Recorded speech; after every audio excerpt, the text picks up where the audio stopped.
Samantala naman itong Magnolia Chicken Templados ay nagfo-focus dito sa pag-adjust ng kanilang lineup para dito sa Commissioner's Cup. At ang isang nakikita natin na pwedeng gawin ng Magnolia ay idagdag itong ibang mga players na kinakailangan nila at magbawas nung hindi na nagagamit. Kabilang doon sa mga hindi na nagagamit dyan ay itong si Jeric Balanza.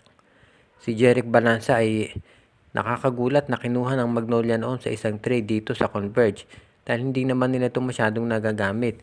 At actually yan, nakikita natin ngayon talagang halos wala ng minuto itong si Balanza lalo na at gumanda ang laro ni Jeric Ahanmisi.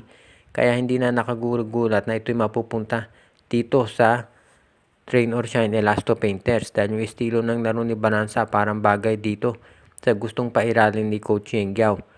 Pinag-uusapan pa kung sino pwedeng kapalit pero gusto raw ng Magnolia yung isa doon sa mga wingmen o guards ng Rain or Shine katulad ni Gian Mamuyak o si Anton Asisio, itong si Andre Caracut o si Jonard Clarito, isa dyan sa mga players na yan ang gustong kapalit ng Magnolia dito kay Jeric Balanza. Itong Rain or Shine naman ay handa namang makipag-trade dito sa Magnolia dahil sa totoo lang ang daming mga guards nitong Rain or Shine at wingmen. Never yan na naging weakness. At alam natin mahusay kumuha ng mga draft picks si Coach Yeng Giao. So, ang gusto ngayon ng Rain or Shine ay bawasan yung mga nabanggit na players at idagdag ito si Balanza dahil sa tingin nila si Balanza magaling na two-way player yan. So, kahit mawala itong si Caracut o itong si Asisio ay pwedeng magamit itong si Balanza. Plus, baka gamitin sa trade package ni Coach Yeng Giao itong si Balanza, hindi natin masasabi. Ang importante dito kung ikaw Magnolia, kung makuha mo for example itong si Andre Caracut o si Anton Asisio o si Gian Mamuyak, magkakaroon ka ng isa pang 3-point shooter.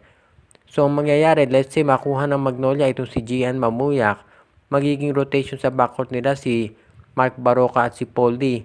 Plus, nandiyan pa itong si Jerome Lastimosa at si Jeric Ahanmisi at si Gian Mamuyak.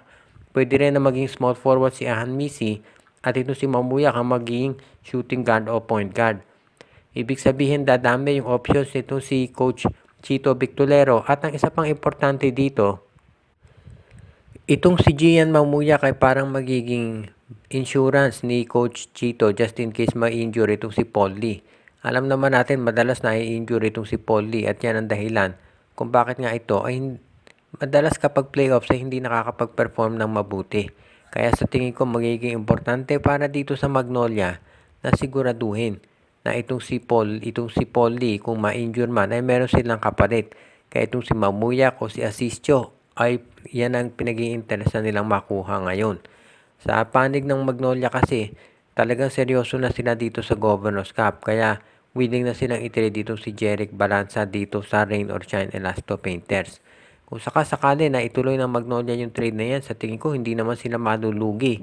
Lalo na at mahuhusay din naman yung mga players ng Rain or Shine obviously. Sa ngayon, ang kailangan din nating tignan dyan, baka kung sakaling matuloy ang trade na to, ay meron pang ibang players na kunin ang Magnolia mula dito sa ROS. Ngayon, kung papayag si Coach Yeng Giao, depende yan kung sino naman ang i-offer ng Magnolia. Alam natin maraming trade options dito sa Magnolia at marami silang mga trade assets. Kaya pwede na mangyari yan. At yan ang aabangan natin ngayon dito sa Magnolia. Dahil bukod sa pagkuha ng mga guards ng Rain or Shine, ay magdadagdag pa sila ng iba pang players na pwedeng magamit. Sa ngayon, pwede rin nating masabi na kahit walang coaching na pagbabago sa Magnolia, kung mga players naman na mahusay makukuha, lalaki tsansa na sila ay mag-champion.